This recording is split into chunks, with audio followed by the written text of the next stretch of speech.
पाठ 14 उपसर्ग और प्रत्यय। बच्चों, आज से आपकी परीक्षा आरंभ हो रही है। प्रत्येक विद्यार्थी क्रम के अनुसार अपनी अपनी सीट पर बैठ जाइए। आज हिंदी की परीक्षा है। आप सभी अनुच्छेद को ध्यान से पढ़कर उसके अनुरूप ही प्रश्नों के उत्तर दें। यहाँ आपने देखा, अध्यापिका ने बच्चों के साथ की गई बातचीत में कई उपसर्ग शब्दों का प्रयोग किया। उपसर्ग भाषा के वह सार्थक व छोटे खंड जो किसी शब्द के आरंभ में लगकर दूसरे शब्दों का निर्माण कर देते हैं, उपसर्ग कहलाते हैं। जैसे प्र, परा, अप, सम आदि। उपसर्ग के भेद। उपसर्ग के मुख्यतः 4 भेद होते हैं। संस्कृत के उपसर्ग।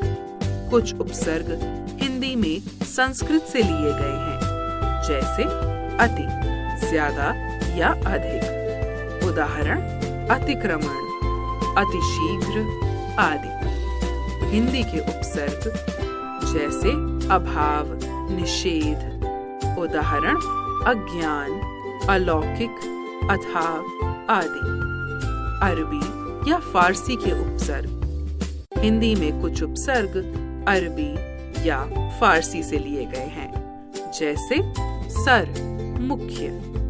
उदाहरण सरताज, सरदार, सरकार, सरपंच आदि। अंग्रेजी के उपसर्ग। हिंदी में कुछ उपसर्ग अंग्रेजी से लिए गए हैं, जैसे सब, अधीन। उदाहरण सब इंस्पेक्टर, सब जज, सब कमिटी आदि।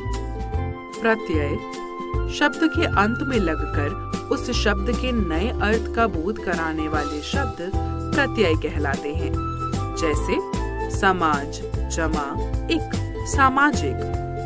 प्रत्यय के भेद। प्रत्यय 2 प्रकार के होते हैं।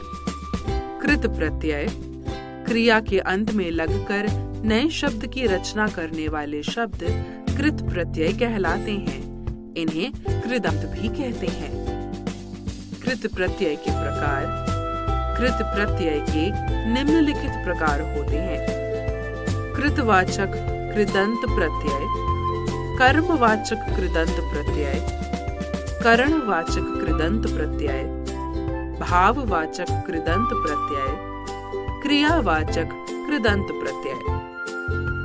तद्धित प्रत्यय संज्ञा, सर्वनाम अथवा विशेषण के अंत में लगकर नए शब्द का निर्माण करने वाले शब्द तद्धित प्रत्यय कहलाते हैं। तद्धित प्रत्यय के प्रकार।